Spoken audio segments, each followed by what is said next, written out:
Les amis, je viens de tomber sur le 11 type de la FIFA et j'ai beaucoup de choses à dire. Il y a pas mal de têtes qui me dérangent et je vais commencer par Cole Palmer. La Coupe du Monde des clubs lui a donc donné une carrière, lui a donc donné une saison. Combien de matchs a-t-il joué en Première Ligue? Dites-moi s'il vous plaît à quel point il a été décisif pour être dans ce 11 type. Ensuite, on va continuer avec Van Dijk. Van Dijk n'est même pas le meilleur joueur de Première Ligue. Van Dijk n'est pas meilleur que Saliba, n'est pas meilleur que Monsieur William Pacho, n'est pas meilleur que Gabriel. Que fait-il ici? Il est sorti en huitième de finale et il est présent. Ensuite, on va essayer d'être le plus honnête possible. Bellingham, Jude Bellingham, dans un milieu où le Paris Saint-Germain a surdominé l'Europe, où il y a eu des Joe Neves, des Fabian Ruiz, on nous sort Bellingham, on ne nous met même pas Declan Rice. Les gars, c'est pas parce que je supporte le Real Madrid que je dois dire que Bellingham mérite sa place. Et puis ensuite, là, franchement, c'est le summum. Les amis, je ne savais pas que Rafinha jouait au golf. Je ne savais pas que Rafinha était un cycliste.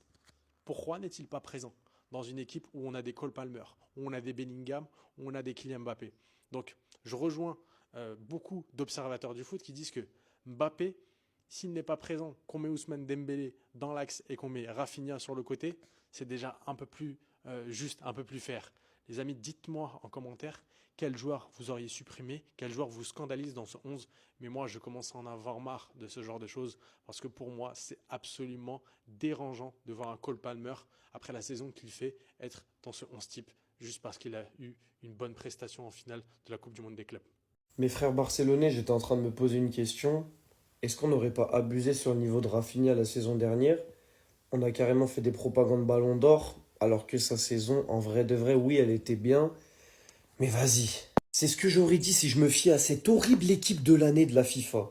Avec Mbappé en attaque au lieu de Rafinha, c'est trop une dinguerie le manque de respect jusqu'où il va. C'est trop une dinguerie. Bravo Mbappé, il a mis des buts. Ok, maintenant venons, on parle d'une vraie saison. 64 matchs, 38 buts, 24 passes D, Liga, Coupe du Roi, Super Coupe d'Espagne. Ça, c'est une saison de patron. Ça, c'est une saison d'un mec qui va dans l'équipe de l'année. Le joueur avec le plus de goals assists sur une campagne de Ligue des Champions de l'histoire. À égalité avec Cristiano Ronaldo. Ça, c'est un joueur qui doit rentrer dans un 11 de l'année. J'en perds mes mots. Meilleur joueur de son championnat. En prenant le championnat, on le rappelle. Regardez juste les performances. Il n'y a pas de orange. Il n'y a que du vert, il n'y a que du bleu, il n'y a que des masterclass. Et il n'est pas dans l'équipe de l'année au profit de Kylian. Mais Kylian en 2025, devant Rafinha. 14 matchs de Ligue des Champions. Meilleur buteur avec 13 buts. Meilleur passeur avec 8 passes D. En fait, le gars, il doit faire quoi? Il doit faire les stats de Messi 2012 pour être dans l'équipe de l'année, pour que vous le respectiez. Les gars, on le sait, Rafinha n'est pas assez respecté. On l'a vu au Ballon d'Or, il a fini cinquième. C'est trop une dinguerie au vu de la saison qu'il a fait de finir cinquième. Il n'est pas respecté de par son blaze. Voilà, parce que Rafinha, avant, ça faisait pas rêver. Du coup, il n'est pas respecté. Mais ne pas le mettre dans un 11 de l'année, au profit de Kylian Mbappé, au profit de n'importe qui déjà. Mais Dembélé, oui, bien sûr. Yamal, ok. Mettre Mbappé devant Rafinha après la saison qui vient de pondre, c'est un manque de respect envers le football. Et je pèse mes mots. Rafinha, c'est le joueur qui est sorti le plus perdant durant la saison passée. Après tout ce qu'il a fait, il n'a reçu aucune reconnaissance. D'abord même pour le Ballon d'Or, Rafinha a fini par être cinquième au Ballon d'Or et hors de la meilleure équipe FIFPro après cette campagne. Voici la meilleure équipe FIFPro, il n'est pas là. Alors qu'il aurait mérité même d'y être. On pourrait le mettre même à la place de Kylian Mbappé. Mais comme il n'est pas assez médiatisé, franchement, c'est pour cela qu'ils ont mis Kylian. Sinon, franchement, il ne mérite pas d'être là. Il a sorti quand même une bonne saison avec le Real pour sa première saison, mais il ne méritait pas d'être ici en fait. Parce que Rafinha, étant cinquième au Ballon d'Or et n'ayant pas eu de place dans le FIFA Pro World 11, voici la saison qu'il a sorti. Il a joué 64 matchs, marqué 38 buts, délivré 24 passes décisives. Tout de chapeau face au Bayern, meilleur joueur de la Liga, meilleur joueur de la Copa del Rey et la Super Coupe d'Espagne. Il a remporté tous ces trophées-là. 3 trophées. Plus individuellement, il a été incroyable. En Ligue des Champions, en championnat, partout dans toutes les compétitions qu'il a joué, il était incroyable. Et même pour les matchs du Brésil, franchement dit, il était incroyable. Et franchement, pour cette saison qu'il a sortie là, ne pas finir même dans le top 3 du Ballon d'Or, ne pas finir même dans le 11 titulaire de FIFPro, franchement, c'est incroyable. C'est les grands perdants de l'année dernière, franchement. Les gars, la FIFA, ils ont sorti le 11 de l'année. Expliquez-moi, il est où Rafinha? Parce que je le vois pas en fait. Et qu'est-ce que fout Bellingham ici? Ça aussi, il faut m'expliquer. Je suis désolé, même Joao Neves, il saute Bellingham sur la saison dernière. Même Fabian Ruiz, il le saute, en vrai. Joao Neves, il a tout pris avec le PSG, avec le Portugal. Qu'est-ce que Bellingham fait ici? Il a rien pris du tout. Les joueurs du Real, de toute façon, ils ont fait une vieille saison individuellement et collectivement. Il n'y a que Kiki qui peut s'en sortir en attaque. J'accepte parce qu'il a fini soulier d'or, meilleur buteur en Liga. Vas-y, à titre individuel, il a été là. Il a fait ses stats. Palmer, vas-y, tranquille, j'accepte, même si on aurait pu trouver mieux. On aurait pu mettre un Mohamed Salah normal ici. Ça m'aurait pas dérangé personnellement. Mais Jude là, il a rien à faire là, les gars. Maintenant, là pour le coup, c'est pas les journalistes qui votent, c'est les joueurs. Donc tous ces joueurs-là, ils ont été élus par leurs semblables. Donc on peut pas remettre en question, on peut pas dire ouais mais les journalistes de là-bas ils connaissent rien, etc. Pour le coup là, c'est les joueurs qui ont voté. Maintenant, est-ce que les joueurs ils ont analysé la saison dernière où ils ont mis leurs préférences, où ils ont voté en fonction du talent de certains joueurs comme Bellingham? Je pense que c'est plus ça. Ils ont pris en fonction du talent, des saisons précédentes, etc. Ils n'ont pas pris que l'année en cours. C'est pour ça que Bellingham, il est là, à mon avis. Mais vous aurez ramené qui ici? Moi, perso, je mets Salah, je mets Rafinha, obligé. Mais qu'est-ce qu'il fout là, lui, encore? Il est dans le 11 FIF Pro, il est dans le 11 du Ballon d'Or, il est dans le 11 UEFA machin, il va être dans le 11 Global Soccer Award. J'en peux plus de voir sa tête. Pour ceux qui connaissent pas trop le trophée, en gros, les joueurs professionnels peuvent voter pour leur père, etc. pour savoir qui a fait la meilleure saison. Et donc on va ressortir 3 défenseurs, 3 milieux de terrain, 3 attaquants et un gardien. Et le 11e joueur, c'est le joueur qui, tout poste confondu et qui n'est pas dans les 3 top 3, a eu le plus de voix. Le truc fou dans l'histoire, c'est que quand on est au Ballon d'Or et que c'est des journalistes qui votent, il a une distinction, il a un top 10. Quand c'est des jurys qui remettent des trophées, il a un petit trophée. Et là, quand c'est même les joueurs, parce que ce trophée-là, c'est les joueurs qui votent pour d'autres joueurs, hein, et ben il est encore là. C'est pour ça d'ailleurs que le classement n'a aucun sens. Hein. En défense, on peut retrouver Hakimi, Nuno Mendes, enfin du coup il y a que un vrai central. Les joueurs de côté, c'est du coup pas des pistons, enfin ça n'a aucun sens. Mais ça, c'est la belle preuve de la culture de l'instant dans le football. Parce que on parle d'un mec qui a fait une très bonne saison, certes, mais qui a fait surtout une super Coupe du Monde des clubs, qui a gagné la Coupe du Monde des clubs avec Chelsea, et il se retrouve dans un top 10 du Ballon d'Or, il se retrouve dans un 11 qui est composé par des joueurs, mais je peux vous assurer que si on inverse les performances de Cole Palmer sur la saison, mais jamais il est dans aucun des 3 top 10. Hein. Palmer vient tout juste d'être nommé dans le 11 FIF Pro de l'année 2025. Un 11 qui a été voté par les joueurs du monde entier. Pour dire tout simplement que Palmer a ébloui ses coéquipiers et ses collègues. Il est très bien accompagné. Hein. Donnarumma, Hakimi, Van Dijk, Nuno Mendes, Vitinha, Pedri, Bellingham, Palmer, Yamal, Mbappé, Dembélé. On notera quand même l'absence de Rafinha. C'est vrai que c'est quand même une dinguerie. Pas mentir. Voici la raison pour laquelle il a été nommé. Palmer a produit des moments de génie aidant Chelsea à remporter la Ligue Conférence de l'UEFA et la Coupe du Monde des clubs de la FIFA où il a été sacré meilleur joueur du tournoi. Tout simplement ses grosses performances quand les télés étaient allumées, voilà, lui ont valu cette place-là. Voici sa réaction. Faire partie du FIF Pro World 11 est évidemment un grand honneur et être élu par les autres joueurs est très agréable. Ils savent ce qu'il faut pour jouer au plus haut niveau, alors être élu par eux est une sensation formidable.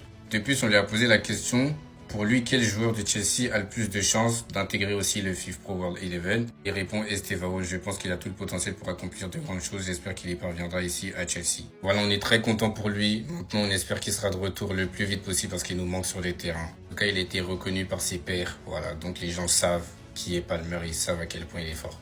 11 de l'année FIF Pro, et ceux qui ont fait ce 11, on va prendre vos femmes et on va les faire tomber enceintes devant vous, tiens. Regardez bien le 11, et personnellement, je vois 3 joueurs sur la liste qui n'ont rien à faire là. Premier lieu, j'aimerais bien savoir, messieurs, pourquoi Virgil van Dijk, ok, il est dur sur l'homme, mais pourquoi il n'y a pas Pacho à sa place? Van Dijk, est-ce qu'il est top 3 des meilleurs DC actuels? Non. Top 1, William Pacho, top 2, Upamecano, top 3, à vous de le faire. Cole Palmer, pourquoi il est là? Ok, il y a des rappeurs qui achètent la même patek que lui. Ok, très bien, mais pourquoi il est dans le 11? Mais je sais pourquoi il est dans le 11 finalement, les gars. Il a marqué 2 buts face au Paris Saint-Germain à la finale de la Coupe du Monde des clubs, et ça suffit. Ça suffit. Ce qui justifie que Jude Bellingham soit dans ce 11 et que ni Lara Fabian, la star espagnole, ni João Neves, le petit portugais, ne soient présents dans ce 11. Je vous pose une question. Dans le reste, totalement logique. Donnarumma, vu la saison qu'il a fait avec le PSG, il a remporté la Ligue des Champions, c'est logique. Hakimi, meilleur latéral droit du monde.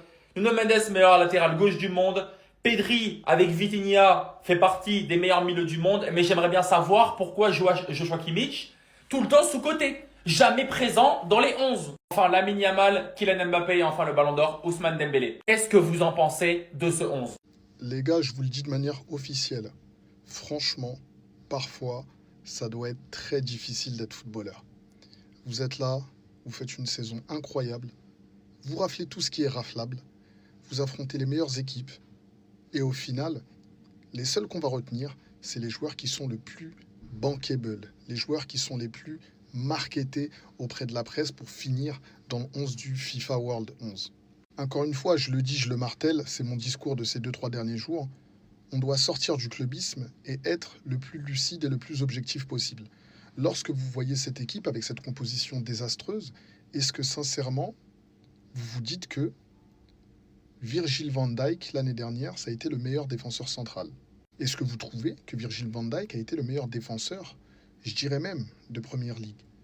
Osez me dire qu'il a fait une meilleure saison que Saliba, que Gabriel. Osez me le dire.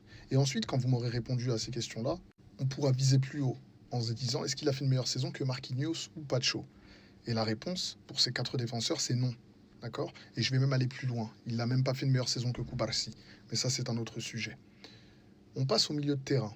Le milieu de terrain du Paris Saint-Germain était un milieu de terrain qui était totalement huilé, dans lequel on avait Vitinha, Joao Neves, ainsi que Fabian Ruiz. Aujourd'hui, on aperçoit que Vitinha. Les gars, quand même. Joao Neves, c'est pas parce qu'il est blessé cette année qu'il ne doit pas faire partie de cet effectif-là. Osez me dire que Bellingham fait une meilleure saison que Fabian Ruiz. Osez me dire qu'il fait une meilleure saison que Neves. Osez me dire qu'il fait une meilleure saison que Declan Rice. Les gars, quand même. Et enfin, Cole Palmer. Cole Palmer, il a décidé de raccourcir ses vacances parce qu'il y avait la Coupe du Monde des clubs. Il en a fait une très bonne. Mais je trouve qu'il surfe un petit peu trop sur cette Coupe du Monde des clubs. Mais bon, c'est comme ça. Et enfin, Dembélé, présence tout à fait légitime.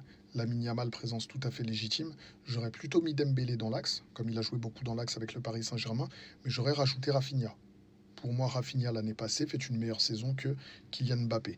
Même si je trouve que Kylian Mbappé, c'est pas non plus un vol, mais je trouve surprenant de le voir présent quand on sait à quel point il n'avait pas été très bon lors des grandes échéances. Mais bon, c'est toujours la force du marketing et je comprends parfois des joueurs comme Erling Haaland, comme Kane qui veulent aller au Real Madrid ou au Barça parce qu'on a l'impression que dans le football, aujourd'hui il y a le Paris Saint-Germain, mais quand on voit les défenseurs qui ne sont pas nommés, on a l'impression que parfois dans le football, si vous n'êtes pas dans les bons clubs, vous n'allez pas avoir les bonnes considérations vis-à-vis du public. Et ça, je trouve ça un peu dommage. Le 11 de l'année FIFA Pro est sorti. Et les gars, avant de parler, je sais ce que vous allez dire. Je sais, pause, calma. Avant de vouloir attraper la veste de mon frère, attraper la veste de Bellingham. Qu'est-ce que lui fait là? Non, qu'est-ce que lui fait là? Attraper la veste de Bellingham. C'est lui qu'il faut attraper, c'est pas Palmer. C'est lui, on doit se concentrer sur lui. Désolé frérot, j'étais obligé, je te revaudrais ça, t'inquiète, prends pour tout le monde aujourd'hui, Ne mélangez pas Palmer à cette affaire-là. Il a fini top 8 Ballon d'Or, donc vous savez déjà que lui dans les classements, il va être haut. Et Bellingham, qu'est-ce qu'il fait là? Voilà. Là, vous voulez vraiment accuser Palmer? Vous voulez vraiment libérer Barabbas et enfermer le juste? Non, je pense pas.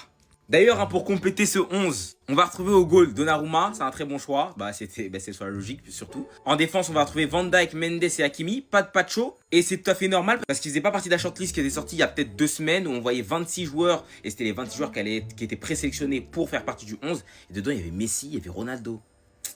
Vas-y, bref. Au milieu de terrain, on va retrouver Vitinha, Pedri, ce qui est tout à fait normal. Palmer, ça se comprend. Ça, il a gagné. Voilà. Yamal en attaque, Mbappé et Dembélé. Et comme grand absent évidemment de cette liste, c'est surtout Rafinha et Pacho, on va dire les 2 gros absents. Sinon le reste, vas-y, ils méritent tous leur place. Sauf Bellingham, voilà. Et fâchez-vous comme vous voulez, hein. Je m'en fous, moi. Je m'en fous. Si vous voulez vous plaindre auprès de quelqu'un, allez vous plaindre auprès des joueurs. Parce que c'est les joueurs qui ont voté, voilà. C'est-à-dire qu'eux, ils savent, voilà. Qu'est-ce que tu connais, toi? Qu'est-ce que moi je sais? Les gars, ça fait énormément parler, les gars. Le 11 FIFA Pro il vient d'être dévoilé aujourd'hui, ce lundi 3 novembre. Qu'est-ce que vous en pensez? Donc, voici le 11 final.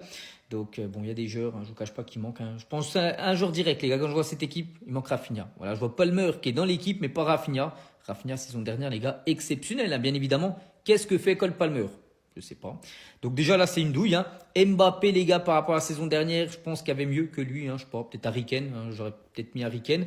Je pense que Neves, les gars, méritait aussi sa place. Le milieu de terrain, ou même Pacho, je pense, aurait également mérité sa place en défense centrale. Toute autre chose, les gars, on va parler du Real Madrid qui se déplace demain à Liverpool. Et regardez le groupe, hein, bien sûr, convoqué par Xabi Alonso. À noter que tout le monde est là, sauf ces 4-là, donc Dani Carvajal, Rudiger, David Alaba et Franco Mastantuono. On apprend aujourd'hui qu'il a une pubalgie. Donc il est forfait demain. Et on finit aujourd'hui avec la Coupe du Monde U17 qui commence aujourd'hui. Tiens, le Maroc, les gars, n'oubliez pas, il y a quelques semaines, ils ont gagné la Coupe du Monde U20. On se souvient en finale contre l'Argentine pour le premier match de la sélection U17. Ils jouent contre le Japon, défaite 2-0. Quand on vous dit que le foot c'était mieux avant, on voulait pas nous croire. Le 11 FIFPro de l'année 2025 est enfin sorti. Pour rappel, c'est les joueurs qui votent eux-mêmes. Franchement, c'est du lourd. Bon, défense à 3 avec 2 pistons, j'ai jamais vu ça de ma vie. Mais le 11 en lui-même, c'est du lourd. Donnarumma au cage, Hakimi, Mendes sur les côtés, Van Dijk.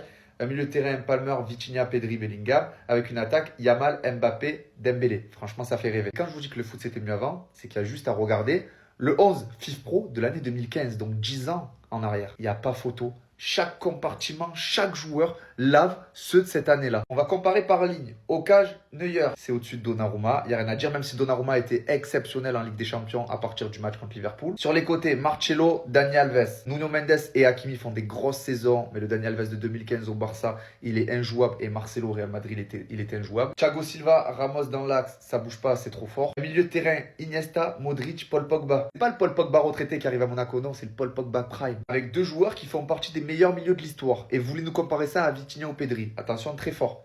C'est incomparable. Une attaque Neymar, Ronaldo, Messi. C'est le Neymar de 2015. C'est le Messi de la MSN. Après Messi, n'importe quelle version, lave tout le monde. Cristiano Ronaldo. Il n'y a même pas besoin de parler. Le 11 de 2015, là, celui de 2025. Déjà, quand tu vois qu'il y a des joueurs comme Cole Palmer dans le 11, c'est même une insulte au football que de comparer ce 11-là à celui-là. La FIFA vient de sortir le meilleur 11 de l'année voté par les supporters. Et autant vous dire que ça fait déjà polémique en défense. Comme vous pouvez le voir les amis, ils ont choisi une composition en 3-4-3. On va donc commencer par les 3 attaquants jusqu'au gardien. Au poste d'ailier droit les amis, les supporters ont voté pour Lamine Yamal. Il est donc dans la composition à droite. Et au poste d'ailier gauche les amis, ils ont voté pour le ballon d'or Ousmane Dembélé. En pointe on retrouve notre cher Mobutu, soulier d'or. Pour moi c'était logique qu'il soit là, mais pour certains il n'aurait pas dû être là. D'après eux, Victor Gyökeres méritait plus sa place que Kylian Mbappé, étant donné qu'il a marqué plus de buts que Mbappé. On s'attaque au milieu les amis, en double pivot on retrouve notre cher Pedri. Pedri qui est d'ailleurs actuellement blessé du côté du FC Barcelone, en espérant qu'il revienne très vite parce qu'hier on a vu ce que c'était qu'un match du FC Barcelone sans Pedri, totalement ennuyeux. À ses côtés en double pivot les amis, on va retrouver notre cher Jude Bellingham, lui qui revient en forme de plus en plus en ce début de saison. Et d'ailleurs statistiquement parlant avec le Real Madrid, c'est 109 matchs joués, 41 buts marqués et 29 passes D, 70 GA en tout, c'est énorme. Et au poste de milieu droit les amis, on retrouve notre cher Cole Palmer. Cole Palmer qui est complètement rentré dans la tête déjà à la Coupe du Monde des clubs. Pour vous dire, il a terminé 8ème au Ballon d'Or, juste grâce à la Coupe du Monde des clubs. Au poste de milieu gauche les amis, on aura notre cher Vitinha, totalement mérité pour le coup. Maintenant on s'attaque à la défense les amis. En défense centrale, on retrouve notre cher Van Dijk. Et lui aussi, sa présence n'a pas plu à beaucoup de personnes. Il y en a qui disent que Marquinhos ou Pacho auraient mérité leur place que lui. Et à ses côtés au poste de latéral les amis, on retrouve les 2 latéraux du Paris Saint-Germain, Hakimi et Mendes. Totalement mérité. Et pour terminer au poste de gardien, Donnarumma.